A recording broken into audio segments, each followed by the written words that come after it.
7 लाख करोड़ रुपयों का इतना बड़ा कारोबार, लेकिन भारत का हिस्सा उसमें बहुत कम है।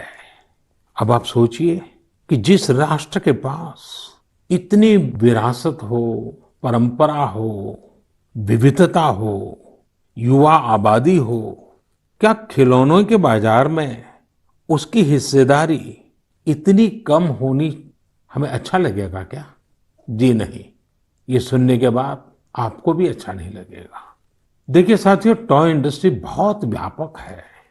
गृह उद्योग हो, छोटे और लघु उद्योग हो, एमएसएमईज हो, इसके साथ साथ बड़े उद्योग और निजी उद्यमी भी इसके दायरे में आते हैं। इसे आगे बढ़ाने के लिए देश को मिलकर मेहनत करनी होगी। अब जैसे आंध्र प्रदेश के विशाखापट्टनम में श्रीमान सीवी राजू है। उनके गांव के अति कोप्पका टॉयज एक समय में बहुत प्रचलित थे।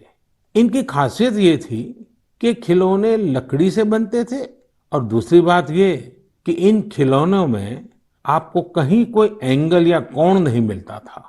ये खिलौने हर तरफ से राउंड होते थे, इसलिए बच्चों को चोट की भी गुंजाइश नहीं होती थी।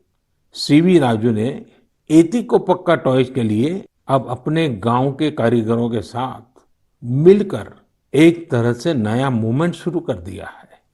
बेहतरीन क्वालिटी के एती को पक्का टॉयज बनाकर सीवी राजू ने स्थानीय खिलौनों की खोई हुई गरिमा को वापस ला दिया है। खिलौनों के साथ हम दो चीजें कर सकते हैं। अपने गौरवशाली अतीत को अपने जीवन में फिर से उतार सकते हैं और अपने स्वर्णिम भविष्य को भी संवार सकते हैं। मैं अपने स्टार्टअप मित्रों को, हमारे नए उद्यमियों से कहता हूँ, टीम अप फॉर टॉयज। आइए मिलकर खिलौने बनाएं। अब सभी के लिए लोकल खिलौनों के लिए वोकल होने का समय है। आइए हम अपने युवाओं के लिए कुछ नए प्रकार के अच्छी क्वालिटी वाले खिलौने बनाते हैं। खिलौना वो हो जिसकी मौजूदगी में बचपन खिले भी, खिलखिलाए भी। हम ऐसे खिलौने बनाएं जो पर्यावरण के भी अनुकूल हो। साथियों, इसी तरह अब कंप्यूटर और स्मार्टफोन के इस जमाने में कंप्यूटर गेम्स का भी बहुत ट्रेंड है। ये गेम्स बच्चे भी खेलते हैं, बड़े भी खेलते हैं, लेकिन इनमें भी जितने गेम्स होते हैं उनकी थीम्स भी अधिकतर बाहर की ही होती है। हमारे देश में इतने आइडियाज हैं, इतने कंसेप्ट्स हैं, बहुत समृद्ध हमारा इतिहास रहा है कि हाँ, हम उन पर गेम्स बना सकते हैं। मैं देश के युवा टैलेंट से कहता हूँ, आप भारत में भी गेम्स बनाइए और भारत के भी गेम्स बनाइए। कहा भी जाता है, लेट द गेम्स बिगिन। तो चलो खेल शुरू करते हैं। साथियों, आत्मनिर्भर भारत अभियान में वर्चुअल गेम्स हो, टॉयज का सेक्टर हो, सबने बहुत महत्वपूर्ण भूमिका निभानी है और ये अवसर भी है। जब आज से 100 वर्ष पहले असहयोग आंदोलन शुरू हुआ तो गांधी जी ने लिखा था कि असहयोग आंदोलन देशवासियों में आत्मसम्मान और अपनी शक्ति का बोध कराने का एक प्रयास है। आज जब हम देश को आत्मनिर्भर बनाने का प्रयास कर रहे हैं तो हमें पूरे आत्मविश्वास के साथ आगे बढ़ना है। हर क्षेत्र में देश को आत्मनिर्भर बनाना है। असहयोग आंदोलन के रूप में जो बीज बोया गया था उसे अब आत्मनिर्भर भारत के वटवृक्ष में परिवर्तित करना हम सबका दायित्व है।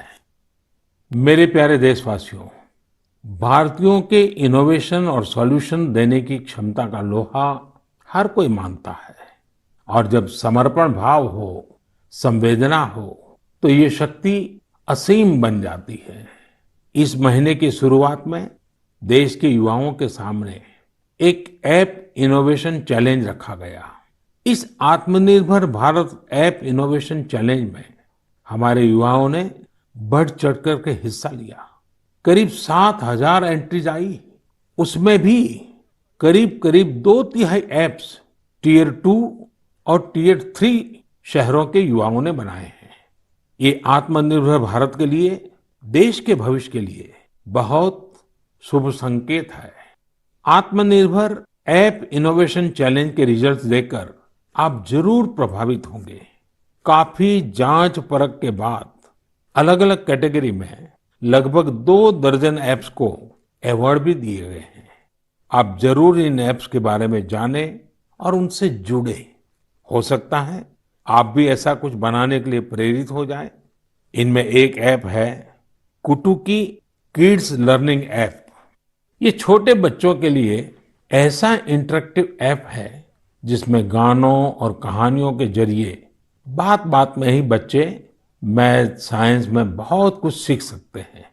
इसमें एक्टिविटीज भी हैं, खेल भी हैं। इसी तरह एक माइक्रो ब्लॉगिंग प्लेटफॉर्म का भी ऐप है। इसका नाम है कू, KOO कू।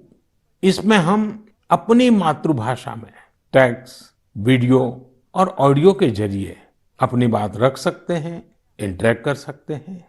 इसी तरह चिंगारी ऐप भी युवाओं के बीच काफी पॉपुलर हो रहा है। एक ऐप है आस्क सरकार।